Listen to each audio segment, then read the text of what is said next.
What up, squad?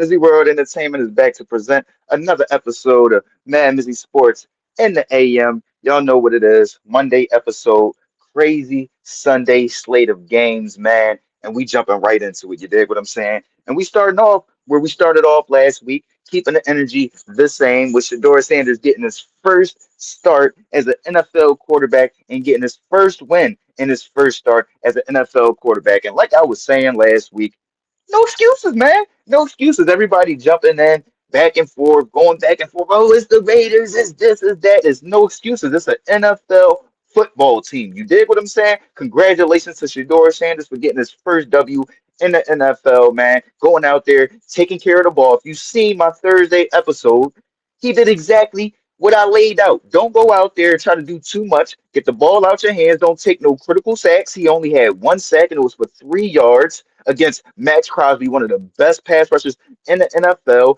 in Las Vegas, with his dad in attendance. And he went out there and didn't give the game away. Get the ball in the playmaker's hands. For anybody that's rooting for Shedeur Sanders, give Quinshawn Junkins a lot of credit because he's their best rookie offensive player, probably their best rookie player on the team, even better than Mason Graham, who's the a top 10 pick and playing pretty good this year. Quinshawn Junkins is just a beast, bro. He runs with an anger and a fury that's second to none. He like Isaiah Pacheco on steroids. You feel what I'm saying? If you remember how Isaiah Pacheco came in the league, to say he like Isaiah on steroids, he like Marshawn Lynch back there, young beast mode. You dig what I'm saying? And it's a lot of stuff that's still floating around after he wins and has pretty good games. Like y'all got to stop going out there and trying to look for things because y'all want to push a narrative. Oh, why didn't he throw the ball in the red zone? They've been running Quinshawn Junkins in the Wildcat in the red zone all season because he's a beast. He's a monster. The Ravens do it with Derrick Henry. Teams do this with running backs that are great athletes. You dig what I'm saying? And Quinshawn Junkins is a great athlete that runs the ball very hard. When you're in the red zone, you want to get those dudes the ball directly in their hands and let them hit 10 blockers ahead of them, and he just got to beat one person. You know what I'm saying? Because he's going to beat that one person. You dig what I'm saying? So stop going out there looking for excuses. And a lot of people just don't want to let Shedeur grow and go through his pains. You dig what I'm saying? Now, should he start next week? For sure. I don't even think Dylan Gabriel is healthy. You dig what I'm saying? What is it supposed to be? They saying now with the new concussion protocols, it's more like a 2-3 week injury. You dig what I'm saying? So it's dang sure no reason to rush Dylan Gabriel back. You dig what I'm saying? Shedeur went out there, he played well enough, made some plays. That pass where he rolled out, beat the pass rush. Main man came in unblocked. Shedeur rolls out right, hits a deep pass, 50+ yards. That's an amazing play right there. You dig what I'm saying? That definitely should be good enough to get him another start for for the next 2 weeks, because I'm gonna say this now. My Niners gonna pack the Browns up next week. It's just that simple. In Cleveland, they gonna pack them boys up. I don't care what you say. Robert Saleh gonna have their defense ready and revving. So I predict him struggling next week, but he should go up against the Tennessee Titans and Cam Ward in the #1 overall pick 2 weeks from now. He should be the starter the next 2 weeks, in my opinion. You dig what I'm saying? But let's go out here and say this. Stay humble, my friend. He came up there and he's talking about people want to see him fail and this, that, and the third. Shedeur, stop focusing on yourself, man, because you didn't play a perfect game. You did have an interception. You do have 2 interceptions in 1.5 starts. Dylan Gabriel only had 2 interceptions in 4 starts. You did what I'm saying? You already matched them in turnovers so far this year, and I predict you'll probably have another turnover against my San Francisco 49ers next week. So humble yourself. You had one win, and football isn't going to stop after you beat the Las Vegas Raiders, my boy. You did what I'm saying? So all the people that are going out there and rooting against you, this isn't going to stop them from rooting against you. This ain't going to stop them from wanting you to fail. And this isn't you succeeding. You being lumped in with Eric Z. I can't even pronounce his last name, so I'm not about to butcher his last name. But that was the last rookie quarterback to win a debut game with the Cleveland Browns, was Eric Z. You know what I'm saying? It's not like he's a Hall of Fame quarterback. I don't even know who he is. And I've been watching football my whole life, dedicated to this game. You dig what I'm saying? 1995, he won his debut game as a rookie quarterback with Bill Belichick as the head coach. So some humility is still required from Shedeur Sanders. You dig what I'm saying? Still go out there, come to the podium and say, I can still grow. I can still be better. Don't go out there and act like you just won the Super Bowl, just like last week you was pouting on the sideline like you lost the Super Bowl. You can't be up and down like that. You did? Your braids were sharp, your lineup was sharp, but humble yourself, good brother. You dig what I'm saying? The work still has to be done. We all know the NFL is really when they catch up and they get tape on you. That's when it shows if you're good or not. And it's not even like I said, you lit it up. You did good. Like I said, you didn't give the game away. But 50% completion percentage, one touchdown, one interception. Your one touchdown was a 60-yard screen pass that went untouched. That's not something you can rely on week after week. You dig what I'm saying? So great win, great W, but the work still has to be done, brother. I hope you don't think this is your pinnacle. I hope you don't think this is your peak because the NFL is revving up. No matter who you is, they want to stop you. Those dudes on the other side, they get paid too. They get paid to stop you. It's not a personal thing against you, brother. This is what they get paid to do. You dig what I'm saying? So some humility is much needed for Shedeur Sanders. You dig what I'm saying? One win when we know that Tim Tebow in one season led the 1-4 Broncos to 7-4 in his starts and to the playoffs and a playoff win. And we knew he wasn't an NFL quarterback. You dig what I'm saying? So just a little bit of success in the NFL doesn't prove the doubters wrong, bro. You got to do it week after week, year after year. That was the fuel that burned in Tom Brady, bro. You digs? And Tom Brady knew at that young age, I got to get better. I got to get better. I got to get better. Please, please. And if you do go out there and surprise me next week against my Niners, please don't sit up there and act like it's the Super Bowl. You dig what I'm saying? So great win for Shedeur Sanders. No excuses. That's still an NFL team out there with Max Crosby coming off the edge. And like I said, one sack for 3 yards. That was the progress I wanted to see. For me, it wasn't about the numbers. It wasn't about this, that, and the third. I wanted to see some progress. When I seen him step up in the pocket when some pass rushes was coming, that's what I wanted to see. Now he did start to fade in the second half. He did start to do some of those stupid little Tony Romo pirouettes. Stop doing that. Step up in the pocket, or if you see the sack coming and you can't get away, minimize the yardage loss and get down. Because you yourself like to say you're not a mobile quarterback. So get the ball out your hands, make the plays when they're there and they're available, and rely on that stout defense, that top 5 scoring defense. Let's not act like they went out there and won because of Shedeur Sanders. They went out there and won the same way that Dylan Gabriel beat the Miami Dolphins. He didn't put the ball in harm's way, and that defense dominated while the playmakers made plays. Quinshon Judkins had a huge game again. Myles Garrett had a huge game again. Now he had some highlights, and we know Shedeur Sanders' ceiling is higher than Dylan Gabriel's, but we got to make sure the floor is the floor. You dig what I'm saying? You don't want your floor to be real low because you out there trying to prove that you should have been a first round pick or you should be this, you should be that. Go out there and just prove that you should be an NFL starter and everything else will fall into place, Shedeur. That's it. Remain humble, put the work in, and please don't act like you just won the Super Bowl. Please. You dig what I'm saying? Oh, I know it's the people that a lot of people that want to see me fail, but it ain't gonna happen. Prove it on the field, bro. Oh, 1-0 against the Las Vegas Raiders. Like I said, we done seen plenty of quarterbacks have nice little runs. Proving your doubters wrong is doing it week after week, season after season.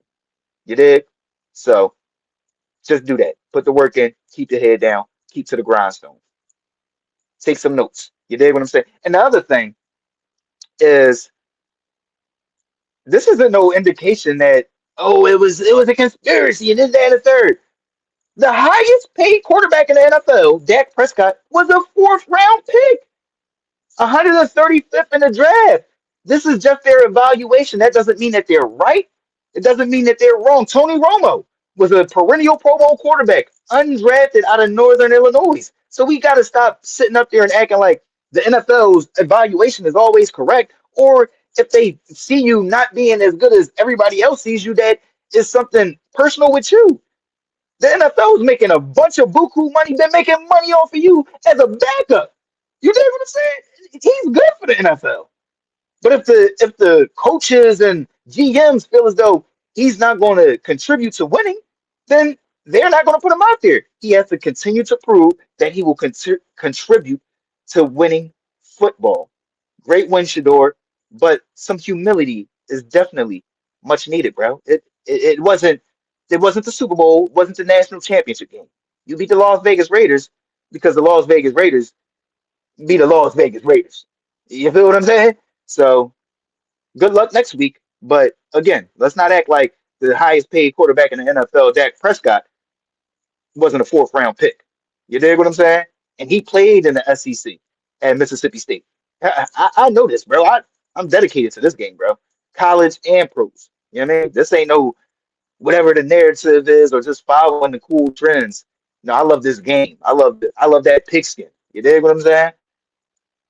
With that being said, let's get over to the highest paid quarterback in the NFL and Dak Prescott leading the Dallas Cowboys to a historical comeback, the biggest comeback in franchise history against their bitter rivals, the defending champions, Super Bowl champ Philadelphia Eagles, man.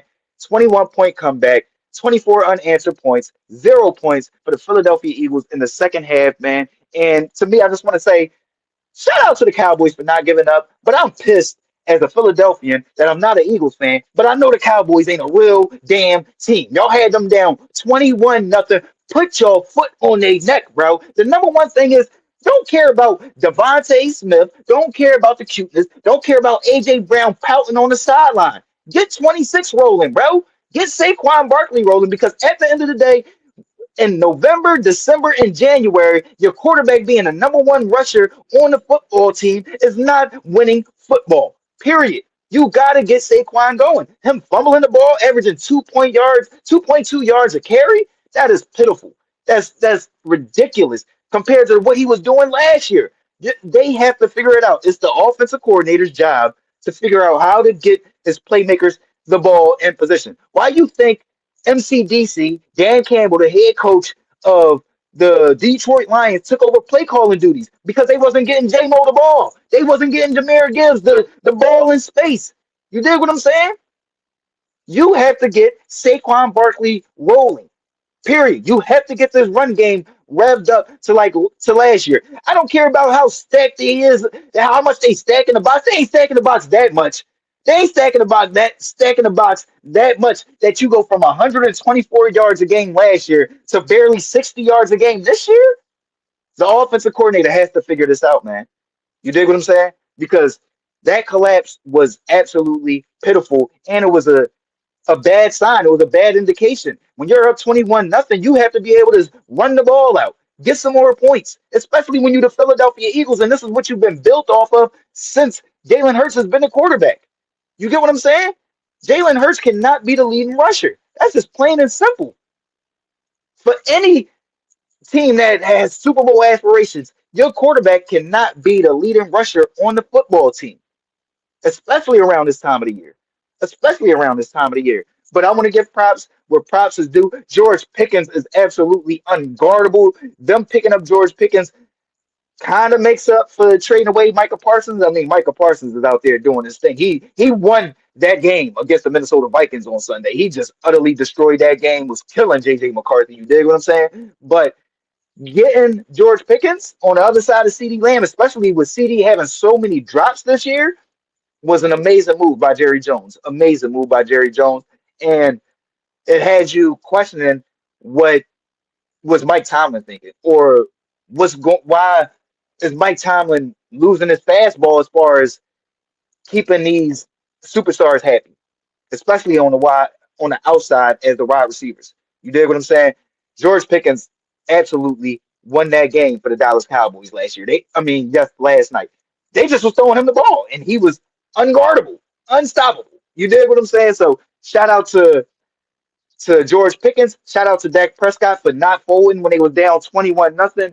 And Philadelphia, y'all got to get back to focusing on getting 26 rolling, man. Get Saquon rolling. That's what y'all about, y'all. Tough-nosed football team. Get back to that, man. All that cute stuff and A.J. Brown pouting and talking about Saquon. I don't care about that, bro. Get the dubs, bro. Get the dubs and get back to smash mouth football. What y'all about? That huge offensive line is still huge. They should still be opening up lanes for Saquon Barkley. The offensive coordinator has to figure it out. He has to figure it out. You dig what I'm saying? And yeah, man. Again, Peace and paradise to Marshawn Nealon. As soon as they brought out the flag, the whole game changed. So I know he was looking down, smiling at the effort put forward by the Dallas Cowboys after they brought his flag out, man. That was one of the positives that I seen out of that Dallas Cowboys team. I still don't think they're a real football team, and I'm pissed that the Philadelphia Eagles, who I don't even root for, gave up a 21-point lead to a fake football team, in my opinion. But they went out there and they fought and clawed for that win. Those catches that George Pickens was making was absolutely ridiculous, bro. Absolutely ridiculous. You dig what I'm saying? So Philly, get back to smash mouth football and punching dudes in the mouth. There's no way you get a 21 nothing on any team and not in that game with a W. Got to get back to getting 26 rolling. Let's move on. Chiefs saved their season. I'm keeping an eye on this game the whole time as the Chiefs going back and forth. I'm like, damn, they about to fall to 5-6. They cooked if they drop the 5-6 because right now they still like the 10th seed at 6-5, but they definitely needed that win. It was a collapse by the Indianapolis Colts again. You up. You have to be able to run the ball. For Jonathan Taylor to be shut down like that, 16 carries, 58 yards, no touchdowns for the first time. And well, I don't think he had a touchdown last week, but Jonathan Taylor has been shut down these past couple of weeks, and that's clearly been hindering that offense of the Indianapolis Colts. And we already know what that's about. When you talk about those teams that play in a dome, you going out to Kansas City, boy, it's cold, man. That dome, that's climate control. It might be cold in Indianapolis, but they ain't playing in the cold. I'm pretty sure they practicing indoors. They playing indoors. You dig what I'm saying? They got to get used to that cold. That was the thing with Peyton. That's why when he moved, that's why when he was a free agent, he went to Denver because he wanted to be used to playing out in the elements and have the elements help him win some games. You dig what I'm saying? When you playing in a dome the whole season, when you go out in that frigid cold, that thing hit different, baby. That thing hit different. You feel what I'm saying? And you can see it in the Indianapolis Colts this past Sunday. Shout out to the Kansas City Chiefs. 30 carries for Kareem Hunt. Welcome back, my boy. Welcome back. 30 carries, 104 yards. Rashid Rice. Oh my goodness. That's the number one performance right there. 8 catches, 141 receiving yards. That is just utterly dominant. Utter dominance, especially when you don't even get a tutty. You just out there snatching, racking up yards, moving the chains, moving the chains, moving the chains. You dig what I'm saying?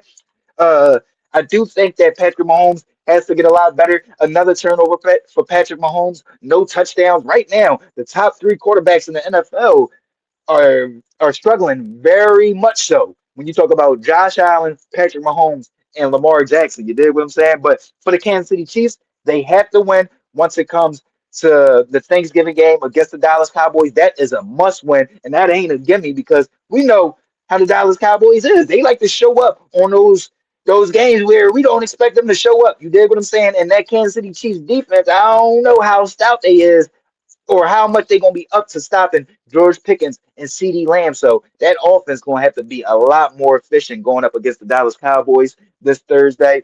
And they gotta win out basically. When you think about they 1-2 in the division, that's why they're still a 10 seed, even though they 6-5, because they had one of the worst divisional records. And they ended off with the Raiders and the Broncos. I don't know if it's the Broncos that they got week 17 or the Raiders, but they ended off with two division games. They probably gonna have to win out to get inside this dance. You did because I don't know if 11 wins going to be enough if you don't have the well. I don't know if 10 wins or not 9 or 10 wins is going to be enough, especially if you got a 2-4 record in your division. So they got to win out, and they got to win out again in a conference. In my opinion, they definitely got to win out in the division. My bad, in the division, in my opinion. So good win for the Chiefs. They survived because if they drop to 5-6, I don't see how they climb back up that mountain of the AFC. But at 6-5, they have everything in front of them that they well, not everything, because I think that division is gone. It's the Broncos, but they still got everything else in front of them. They still play the Chargers one more. They still play the Broncos once more. So they definitely got to win those two games at least. I mean, the Raiders, that's just a shit show over there. So they ain't losing to the Raiders. We know that. You dig what I'm saying? But yeah, must wins for the Kansas City Chiefs moving forward. Let's move on to another team that happened to survive. Again, my Baltimore Ravens, led by Lamar Jackson, who continues to struggle. Zero touchdowns again this week. This man, we know over the past 2 years that what they were saying, he had uh 60 touchdowns and about 5, 6 interceptions. So this year, I mean, he just don't got the touchdowns. He's not turning the ball over, but he's just not getting the touchdowns. They're not getting the explosive plays. But I do think that once Rashard Bateman comes back, which they are expecting him to come back on Thanksgiving against the Cincinnati Bengals. They got the Cincinnati Bengals on Thanksgiving evening this Thanksgiving. But I think Rashard Bateman coming back, Isaiah Likely has to revert back to form. We see Mark Andrews still doing his thing, but it's like Isaiah Likely's out there, but he's not the Isaiah Likely from the past 2 years, or the Isaiah Likely that we expected to take the next step and be taking over from Mark Andrews. You know, we were saying, oh, Mark Andrews going to be out this year. They're going to hand over the reins to Isaiah Likely. Oh, no, you can't be doing that now. They better be talking to Mark Andrews right now. Hey, bro, what you need for an extension, bro? We might need you for the next 2, 3 years. You dig what I'm saying? But Isaiah Likely has to get back to being that athletic, explosive tight end that we've seen over the past few years. He's just not making the plays. He's not on the same page with Lamar Jackson. That's as simple as it gets. I don't want to put it all on Isaiah Likely. Lamar Jackson is missing him. I don't know if it was because he wasn't there in the off season like that, and he missed a lot of time to begin with, and then it was like Lamar Jackson was missing time in the middle of the season. So I think that might be what it is. So once they truly get that connection back going and that continuity back going, then they'll be perfectly fine. To me, I'm actually excited for the Baltimore Ravens because again, I remember how Peyton Manning got that one Super Bowl in Indianapolis. You did what I'm saying? They ran off a bunch of games at the end. They wasn't looking like that dominant team they were the past few years.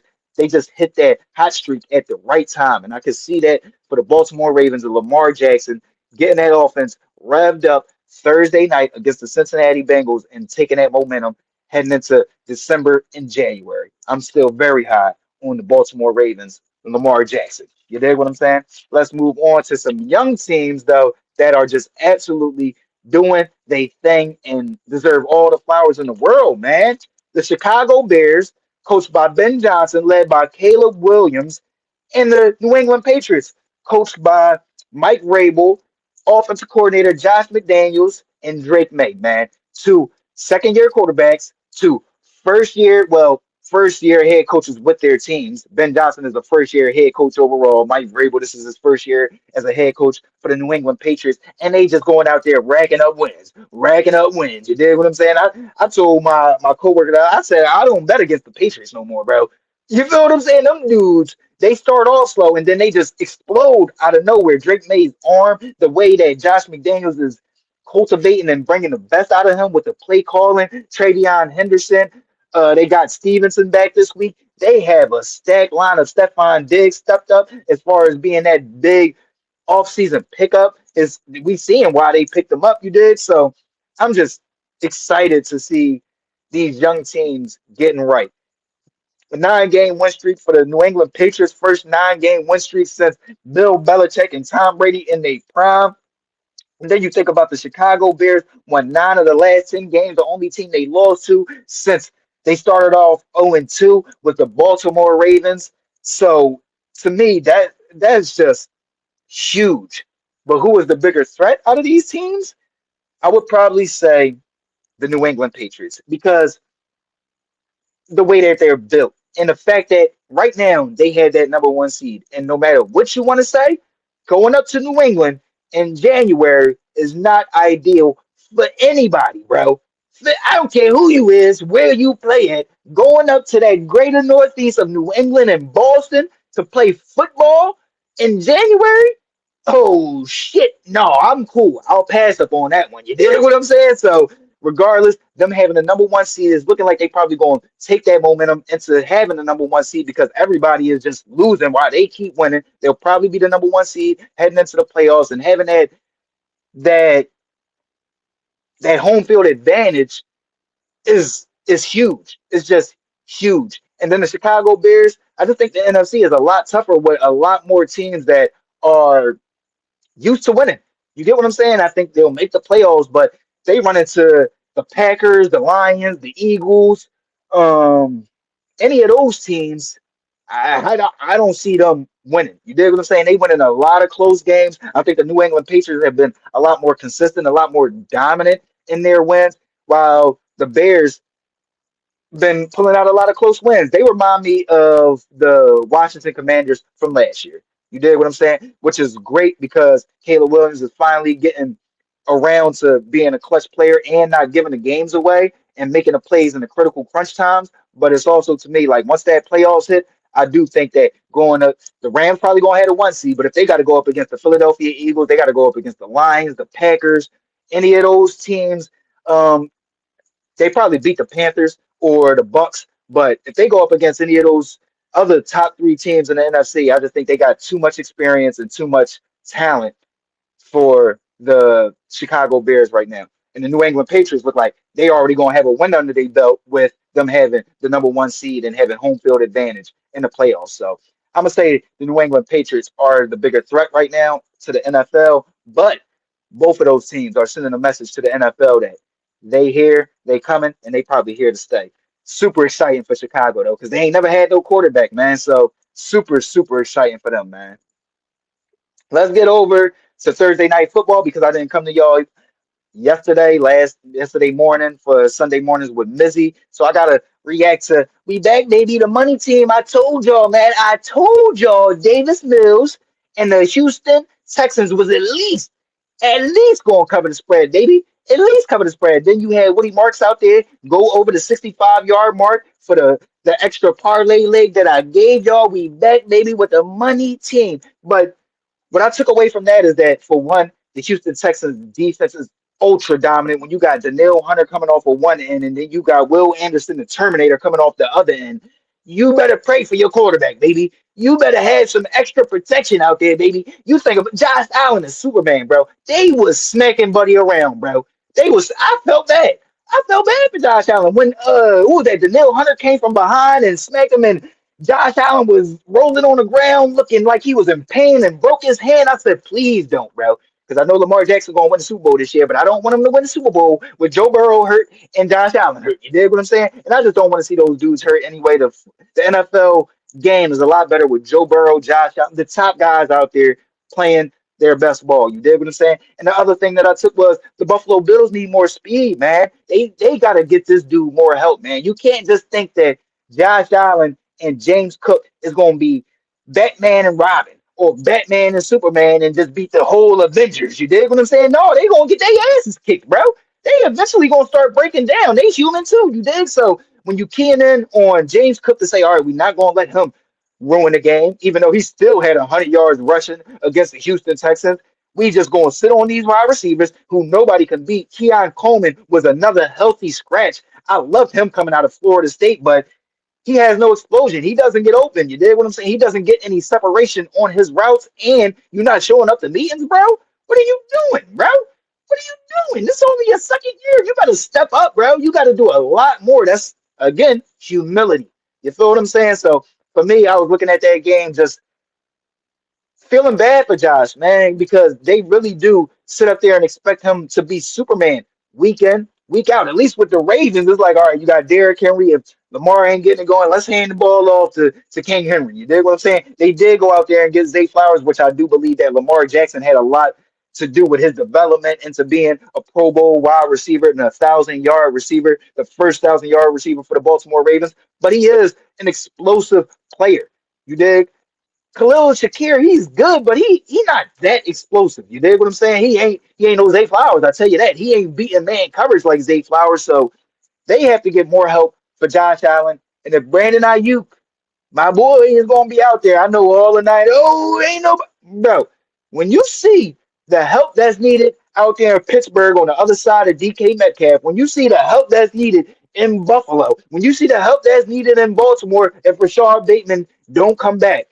When you see the help that's needed around the NFL as far as wide receivers that can get open, like Brandon Ayuk was getting open in his prime, he had the most yards per separation per reception during his peak, bro. Which means he bopping dudes. He Devontae Adams with his route running. You dig? So it's going to be a high bidding war for Brandon Ayuk, no matter what my fellow 49ers fans once he's a free agent this year. Because if you put Brandon Ayuk with Josh Allen, you put him with Lamar Jackson or some of these other dudes out here that need some help. Trust me, they gonna be on the phone with that agent. Hey, listen, what buddy looking for? He healthy? He good? He 100%? And that's the main reason he don't want to come back. He don't want to risk injury. He doesn't want to risk injury. He wants to hit free agency healthy. So as far as the Buffalo Bills will be, I'm on the phone with whoever Brandon Ayuk's agent is right now. Hey, listen, as soon as he hit the market, what's the number, baby? What's the number, my guy? You dig what I'm saying? Because you can't just rely on Josh Allen to be Superman. You look at like I said, you look at everybody, all the elite quarterbacks across the league. Joe Burrow got two number ones, bro. Jamar Chase and T. Higgins. You dig what I'm saying? Jalen Hurts got two number ones. AJ Brown and Devontae Smith. Lamar Jackson got a number one and a pretty good number two. Y'all be trying to downplay Rashad Bateman, but I believe as soon as he comes back, that's when the offense is really going to take off for the Baltimore Ravens. You look at the Kansas City Chiefs, I just broke down Rasheed Rice, 8 catches, 141 yards, unguardable, bro. If you was watching that game, the catches he was making, the separation he had on his routes, Brandon Ayuk is going to be a very high commodity when it comes to free agency this year. You dig what I'm saying? And I believe the Buffalo Bills should be the number one team on that phone trying to pick up BA. You know what I mean? Let's get over to Sunday Night Football, break down Sunday Night Football, where as much as I want to come out here and give the most infamous Dana Stubblefield quote, those same old sorry ass Rams, those boys is nice, and they probably got the MVP and Matt Stafford. Who the fuck Matt Stafford think he is, man? He think he Peyton Manning? 36 years old, trying to win MVP? He think he Tom Brady? You know that man is snapping 30 touchdowns, 2 interceptions, and we know for his entire career that has been Matt Stafford's weak point is the interceptions. He liked to throw the ball, he liked to make those risks. So if he out here slinging the ball like he used to and taking care of it, and you got Kyron Williams and Blake Corum in the backfield, Puka Nacua, Devontae Smith, that defense, Jared Verse, and them dudes. Oh my goodness! Then the bull they picked up who's number one over there? They were saying he was the first round pick, and now he's the highest rated defensive player in the NFL. Damn! You know what I'm saying? Then you think about the loss to the Eagles. They shouldn't have lost that, bro. 2 block field goals. You ain't betting on that every week. You dig what I'm saying? So shout out to the Los Angeles Rams. They revved up. They are definitely the best team in the NFC right now, and it's looking like they sending a message to the rest of the NFL because we know the AFC, they gonna beat each other up. That's what they gonna do. And if the Los Angeles Rams continue to dominate like this in the NFC, I don't think I could take the Rams winning 2 Super Bowls in what? I don't. It'll be 5 years because they won in 2020, right? Or 4 years. It might have been 2021. I'm not sure. I don't think I can handle it, man. I don't think I can handle my boy Ice Tray down there in Houston talking his shit. You know what I'm saying? I don't think I can handle these Rams fans talking this Rams house shit, man. But I gotta give props and credit where credit is due. You dig what I'm saying? I was the dude that when the Rams traded for Matt Stafford, I'm like, oh, he only got one playoff appearance in his career. He lost that shit. Sean McVay and Matt Stafford have been probably the best coach and quarterback duo in the NFL since they've come together, outside of Andy Reid and Patrick Mahomes, outside of Nick Sirianni and Jalen Hurts. Probably the third best. You dig what I'm saying? Let me correct that for y'all. But shout out to the Rams. What a performance against the Tampa Bay Bucks. That defense is just a bunch of dogs revved up. They do nothing but stunts. I couldn't even imagine being a quarterback and seeing them dudes running and crisscrossing the way they do, bro. You know what I'm saying? So that was an impressive performance, man, and they're definitely the best team in the NFC, man. Definitely. Let's get over to Monday Night Football. The entree of the show, the meat of the show, is MizzyWorld going to get back to 500 with this prediction tonight? I don't know who right now. I'm pretty sure my Niners getting, or the Panthers is getting points. I'm gonna take the Panthers and the points. This is a close matchup. When you think about the Niners, they 14th against the run. The Panthers, they 16th against the run. You think about the Panthers, they got the 14th ranked scoring defense in the NFL. My Niners, we tied for the 17th ranked scoring defense in the NFL. It's all about who you like. Right now, I just think the Panthers are more healthy. I like Bryce Young more than I like Brock Purdy. I just don't think Brock Purdy is an elite quarterback, no matter what my fellow San Francisco 49er fans think. This is my least favorite adoration of the San Francisco 49ers with Fred Warner being hurt, with Nick Bosa being hurt, Brandon Ayuk about to be released, Trey Lance being traded away only after 4 starts and being a number 3 overall pick. This is my least favorite adoration or form of the San Francisco 49ers, and I think they'll lose to the Carolina Panthers, making the Carolina Panthers the atop the NFC South. I think the Carolina Panthers will win this game or at least cover, but I definitely think they'll outright win. And I think that by tonight's end or tomorrow morning, the Carolina Panthers will be the number 1 seed in the NFC South. You just got too much. I like T Mac on the outside with Xavier Leggett on the other side. You got Rico Dowd in the backfield having another career year. He had 1,000 yards last year with the Cowboys, going for another 1,000 yards this year with the Carolina Panthers.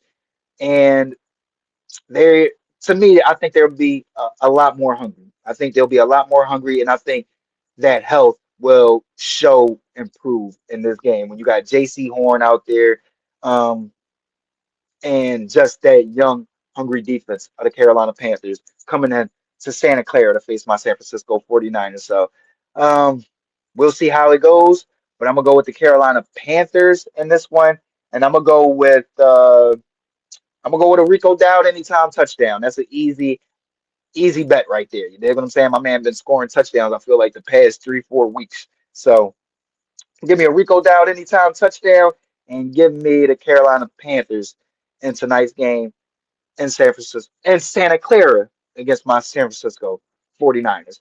This is my Monday episode. Y'all know what it is. We'll be back Thursday for a special Thanksgiving episode. Of course, we're gonna have a bunch of games to break down, a bunch of games to predict. So hopefully if I do get back to 500 on Thursday, I'll go undefeated and I'll be 3 games over 500 by the time we come back for Sunday mornings with Mizzy. You dig what I'm saying? Have a great week. Have a great Monday. Enjoy the games. Like, comment, share, subscribe, listen, alert. Yeah, Mizzy World Entertainment, MadMizzy Sports in the AM. Squad.